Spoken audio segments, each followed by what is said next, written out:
I am responsible for creating a lot of hurtful and damaging content on this channel. And I've also created a culture of apathy and, I don't know, a lot of like cruelty as well. Like, you know, some of the videos I've made have been very, not edgy. I don't think they you know, some of these videos were edgy. I think they were just outright cruel.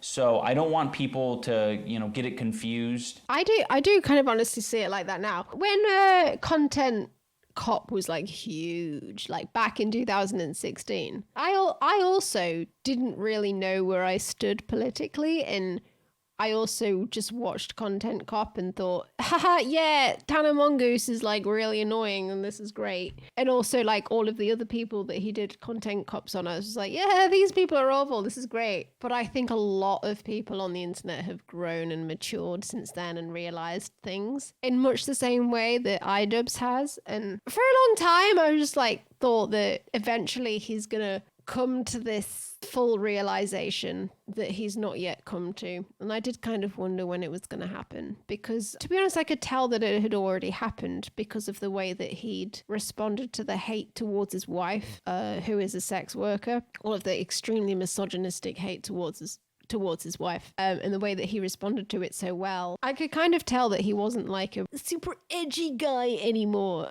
And he'd kind of grown from that, but he'd still not fully addressed all of his old content. And I think it's a good thing. I think it's a good, responsible thing to do. When iDubbbz was like huge with his Content Cop episodes, like I was fully on board, but like everybody was, because they were like, oh, finally someone's like massively dunking on these really annoying people on the internet without really considering. I don't think many of us at the time really considered the sort of overall picture, because like Tana Mojo is, you know, she's not my kind of content creator. I think she's generally annoying, but I understand that she cultivates a certain type of audience. She cultivates that through the sort of personality that she has, and that personality comes along with flaws. And I think we should consider content creators in themselves as people with flaws. I have made some cruel, hurtful content, and I need to acknowledge that, and I'm really sorry that it's taken me this long to acknowledge it. The content I'm talking about specifically are Content Cop videos and videos where I have no flaws. Criticizing people. I am very insecure about my ability to create interesting content or like entertain. I certainly feel like insecure about my abilities to remain entertaining, but also like balancing that with being authentic online versus trying to be entertaining, because as a person, it's not really built into your personality to be entertaining towards a huge audience online. Like, that's not built into anybody's personality. But when that suddenly becomes your job, you're like, oh god, I have to be myself but also try and be entertaining to a lot of people. And I guess with some people that sort of culminates in trying to make edgy jokes and being, you know, way too edgy. His fan base is not so happy with this. I think there's a massive part of his fan base that really wanted this to happen, and I think that's the part of his fan base that he wants to keep. And I think that he wants to lose the part of his fan base that are not happy with this, and so would I. I'm sorry to everyone that I made Content Cop videos on. I still don't like the majority of you, and that's fine, but I can recognize that you did not deserve the hate and harassment that I sent your way. What? Who are the people that he's done Content Cops on now? Honestly, it was so long ago that I can't even remember. Leafy. Oh, Rice Gum. He did one on Did he do one on Blobby? Did he do one on Keemstar? Oh my god, so fucking long ago. But yeah, Leafy, Keemstar, and Tana, they all definitely deserve criticism, don't they? The YouTube culture as a whole, at least the respectable people of YouTube culture as a whole have grown, and they've kind of realized that Content Cop was a thing of its time, but I think we've moved past that kind of thing. I honestly can't remember much about the Rice Gum one or the Leafy one, though. To be honest, the Tanner one is very forward in my brain. Like, I remember a lot about that one, but I guess because it was the most famous one. But like, looking back on it, like, even though I enjoyed it at the time, looking back on it, it's an overly insane reaction to what she did, I think. Even though she deserved and still deserves criticism, Tanner Mojo's, I personally wouldn't fully stand behind that video today in much the same way that iDubbbz doesn't. Oh yeah, the Leafy one was all about his chin. Oh yeah, because Leafy was taking the piss out of people's appearance loads. You're weak. Okay, thank you. Yeah, I remember now, because Leafy was taking the piss out of people's appearance, so iDubbbz decided to take the piss out of his lack of chin. Yeah, I remember now. Yeah. Apologize to Tana. Tana, I'm sorry. I should have never made that video. I harassed Tana in person and then harassed her online, and that's deplorable behavior. It's so stupid. I'm also sorry to all the black viewers and minority groups who had to put up with that video and put up with, you know, the phrases. I said either it's all okay or none of it's okay.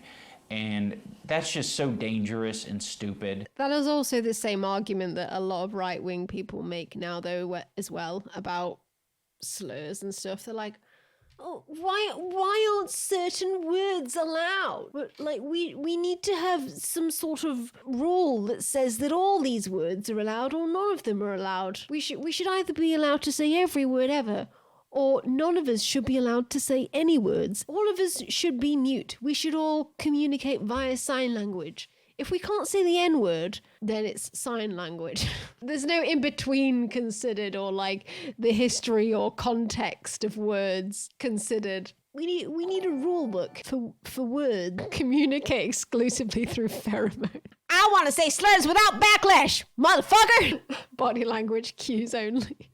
Anyone who thinks that I should be shouting the N-word from the rooftops, I don't want to be your cup of tea. One year I was at a convention and a bunch of fans were, you know, wanting pictures, and this particular fan came up to me and said, I know you probably don't like transgender people, but can I, you know, get a picture? That smacked me in the face. I was like, oh, holy shit. That is really sad though. As a content creator, I can't imagine how awful that would be to have someone come up to you and be like, I'm sure you probably hate me, but I really like you, so if you genuinely were not a hateful person. I never got that vibe from his content that he was an actually viscerally hateful person in his heart, even though he was like massively stupid in the past, and I was wondering when he was going to address that. I never got the vibe from him that he was an actually like hateful person, or like that I never got the vibe that he would be like transphobic or anything. Also, he followed me on Twitter, iDubbbz did, and I was like, does iDubbbz want me to fight some? Like that was my first thought. I was like, does he want me to fight someone? Instead of being like, oh, that's exciting, a fellow creator followed me,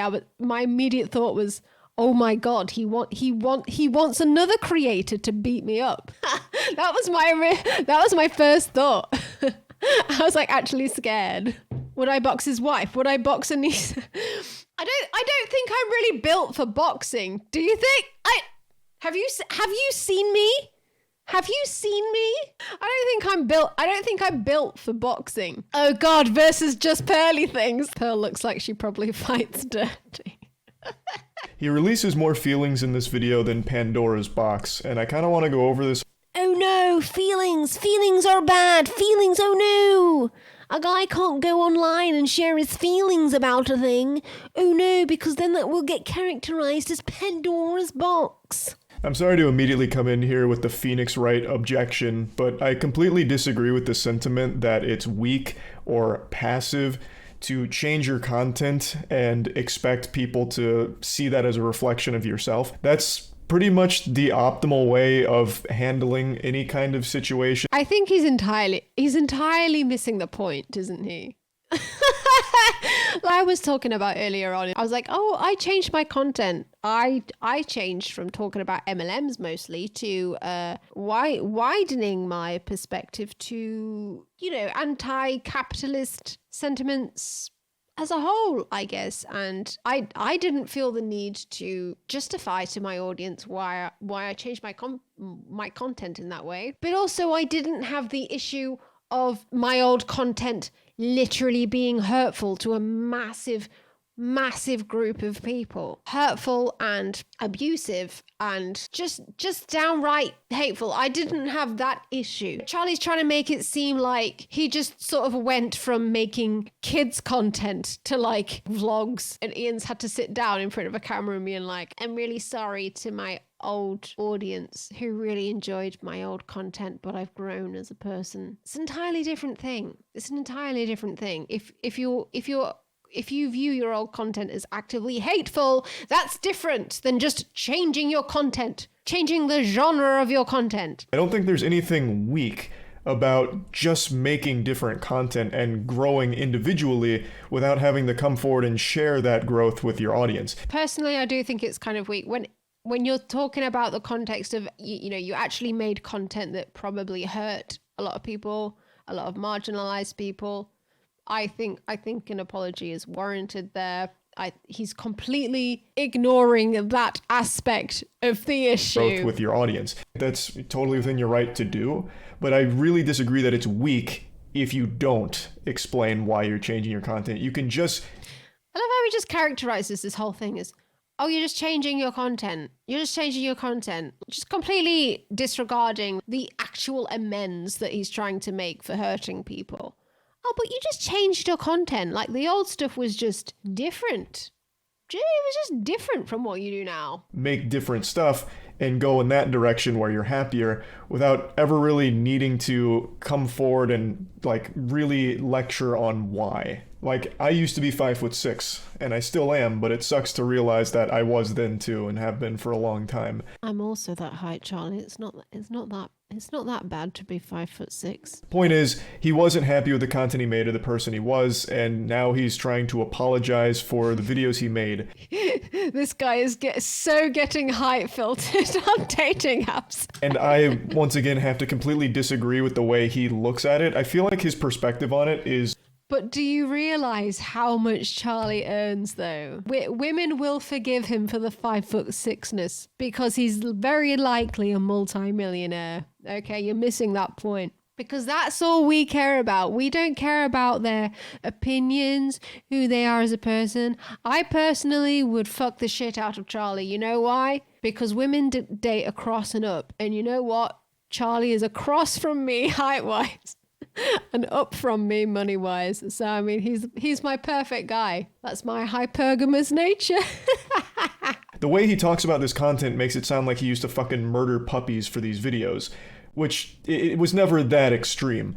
I very much would consider it edgy. It was 2016 edginess in all of its glory. That was entirely the brand. Yes, it was. Yes. And for its time, it lived peacefully. You know, all four nations, water, earth, fire, air, lived together in harmony with all this edginess going on. But I don't think it was a mistake that he made those videos. Like, they're not hurtful, nor do I really think they're... So he's outright saying that they weren't hurtful. Like who's he to fucking say that they weren't? Like, he's a fucking white guy. He's a fucking white male millionaire. Oh yeah, but he is 5'6". Sorry, I forgot about that. He is 5'6". He is 5'6". Hang on. Guys, he's 5'6". He's 5'6". But I don't think it was a mistake that he made those videos. Like, they're not hurtful, nor do I really think they're damaging. Also, like, what is this black blob that's always in frame? This content is so fucking half-assed. I assume that this is his teleprompter that he's just left a bit of in shot. Also, there's always a cat tree there. I've never once seen a fucking cat. I've never once seen a cat in one of his videos. I feel scammed for those reasons. Apology is really warranted. And to try and vilify the idea of criticism being evil, I think is a little dangerous. That's absolutely not what Ian's trying to do. He's absolutely not trying to say that criticism as a whole is evil. How much have you fucking missed the point? But to go back and say like all of it's shit, all of it's, bad and cruel, I think is going way overboard, because it's not. I don't think any of it was cruel. I don't think the criticism was unwarranted, but it's fine to just It was cruel though. Looking back on it now, even though at the time I and many other people laughed at those videos, looking back on it now, it was like overly cruel, because I think now we've grown as a community, or at least some people on YouTube have grown as a community, and they kind of realize that shitting on other creators that hard is not an entirely productive and positive thing, because they could easily come back at you and do the same thing, probably by just taking little bits of things that you've said out of context and completely hyper focusing on that one thing, and then doing a whole load of content about that one thing. We've all learned now that it's so fucking easy to do that shit, that it's just not healthy. Unless you have legitimate reasons for going in on someone that hard, it's not worth doing that shit. regret the way you handled it to a certain extent without saying all the content was damaging. And yeah, you should also not say slurs. That's the major thing. Or cruel or bad. He never really tried to make himself seem like he was better than them. In fact, he would multiple times point out like his problems as well, and even give them advice on how they could have attacked. I think that's definitely how he came across in Content Cop. He definitely had himself come across as like the morally superior person in those situations, I think. And you see it all the time on the platform with people that have found success in one niche and they never leave it. And that's because there's always that fear that if you do, yes, that was you'll lose your reference. audience, or you'll just not be good at it. So most people live in the exact same style of content forever. And that's how I was for like the first 8 or 9 years of this channel, doing nothing but gameplay and commentary videos. Feeling insecure about content when Charlie pumps this out, absolutely, and gets 2.4 million views in one day. I fucking wish, bro. Spouting the word nipple and titty and cum as much as I possibly could within the first 2 minutes and throughout the rest of the video. I was edgy, and now I think it's cringy, so I don't want to do that anymore, and we're closing the book. That we're shutting that chapter down, putting the kibosh on it. I think 2016 edgy humor had way worse implications than Charlie is allowing himself to realize here. 2016 edgy humor resulted in a lot of people basically joining, the fucking 4chan/poll message boards where literally everybody was like, oh, we're just joking, guys, we're just fucking joking. iDubbbz would be the gateway drug to that kind of thing, even if he didn't intend to be. And I think a lot of people in 2016 were playing that role without actually intending it. I think H3H3 was also a part of that, where he was providing a sort of gateway for people to be sucked into that sort of like groiper mindset of 4chan, where people would be like, oh, I'm not serious about being a Nazi, I'm just trolling, guys, until I'm actually not trolling anymore. Ethan from H3H3 came to that realization, and also I think iDubbbz came to that realization, but I don't think Charlie has realized that was a thing that happened in 2016 and the years that came after 2016. I don't think Charlie's really fully considered what actually happened. Like, we've all learned things since then. Trump got elected in 2016, and also here in the UK we voted for Brexit. All of those things were basically rooted in racism. They sadly were emboldened by comedic creators like iDubbbz and H3H3, even if they didn't intend it. There are a lot of more left-wing people who were like, oh, but also ignorant left-wing people back in 2016 who were like, well, we think it's funny to say Hitler was a great guy now. Like, we think that's a funny thing to say because we think that obviously nobody thinks that anymore. We think that it's very obvious that nobody thinks in racist and anti-Semitic ways anymore, without realizing that actually many of those sentiments were still bubbling under the surface in society. And what they needed to rise up to the top was some content creators to be sat there on the internet making it look like it was a joke until it became real. And so some of those content creators did that unintentionally, and iDubbbz was one of those. I don't think Charlie realizes the full extent of like what 2016 internet racism was really like. Yeah, Gamergate opened a lot of that. Like, remember 2016 was the year that, I believe that was the year that PewDiePie had the whole, I'm thinking about the one where he made the people hold the sign. The Fiverr video. That was around 2016, and literally, like, I remember at the time everyone being like, this is so edgy. Whereas, like, imagine that being done now. You would be like, that's not edgy. You would be like, holy shit, that's massively anti-Semitic. But at the time, people were like, that's funny because obviously nobody's anti-Semitic anymore. Obviously, a lot of people like that. But then there were also people who were like, I'm actually anti-Semitic, so I find this funny. Being someone who makes their entire career on the internet to not understand the implications of what happened in 2016 and the years after that, it's just insane ignorance. He was on the internet back then, wasn't I? I wasn't on the internet back then, but I've considered what happened back then. This situation was so damaging that it warranted this kind of like fucking presidential press conference here over it and apologizing for the content you made back then. You know, I don't think like you ruined lives because you made Content Cop. I don't think you made an entire generation of racists and bigots because you use slurs for shock humor. That's questionable, isn't it? Because I believe that unintentionally, he emboldened them. All of his videos had millions and millions and millions and millions of views. And he was out there as a privileged white male saying, it's okay to say all of these slurs.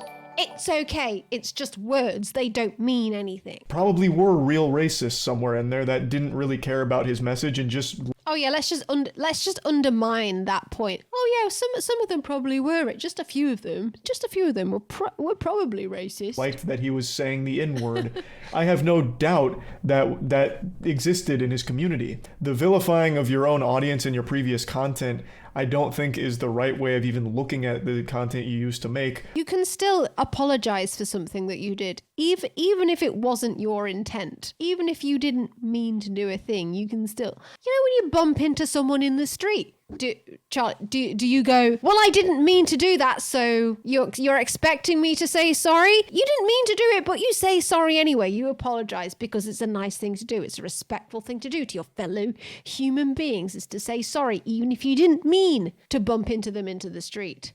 You just made edgy YouTube videos. It's just like sitting... He's fucking himself up the ass with this fence post so fucking hard right now. It's like, why isn't iDubbbz fence sitting as much as I do? Why isn't he doing that? Why is he not as concerned with pleasing absolutely everyone as I am? Maybe he has actual morals.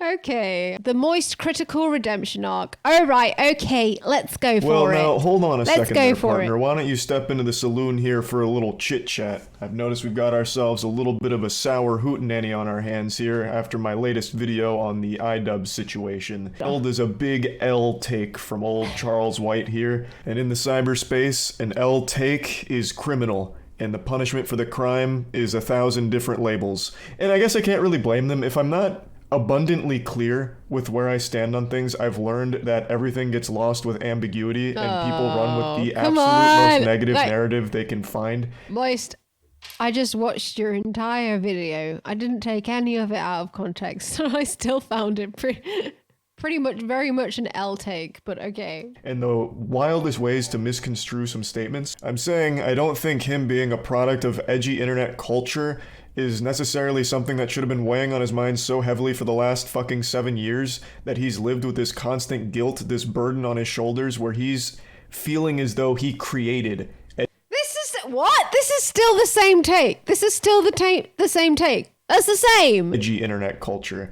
The way he talked about in this video really made me feel very bad for him, that he's had this kind of looming disgust at the man he used to be because he partook in edgy internet culture, which wasn't just him. His channel wasn't the genesis of edginess. He didn't create it. He was molded by it. Oh, I've lost all hope now. I've lost all hope. I feel as though the content he used to make did have a message. He wasn't coming from a place of genuine hatefulness. I don't think he was ever like a real racist or an actual bigot. Right. So when I said I don't think the apologies warranted, what I mean is I don't think what he did was so damaging and scarring to the online space or individuals that for 7 years he's needed to carry this guilt where he felt obligated. Why did I think you were going to redeem yourself, Charlie? If people really thought he held these racist, bigoted beliefs, I don't think many people would have been signing up for Creator Clash 1 and 2, right? But I think most people knew he wasn't like this evil, racist person. So what I was saying... That's not the point. Like, me myself, I could tell that he wasn't this evil racist person, but at the same time I was like, he should probably address this at some point, shouldn't he? Because he has kind of addressed it over the years, but in this sort of half-assed way where he hasn't really truly taken back the things that he once said. I think that was most of the things people were talking about in relation to my video on the subject, so hopefully I cleared up any misconceptions. I feel like he's completely avoided saying that these people became racists and anti-Semitic people. Some of them even becoming violent, joining violent groups and stuff like that, and just basically call them, they just became weirdos, didn't they? I was never attacking iDubbbz for apologizing for regretting his content or for wanting to change and grow and do different things. That's on me, and hopefully this gave all of my perspectives on it much more clarity. Is this the Minecraft Enderman sound? I don't know, maybe. I've never played Minecraft. I've never played Minecraft. I don't even have lime. I don't even have lime for my canned Corona.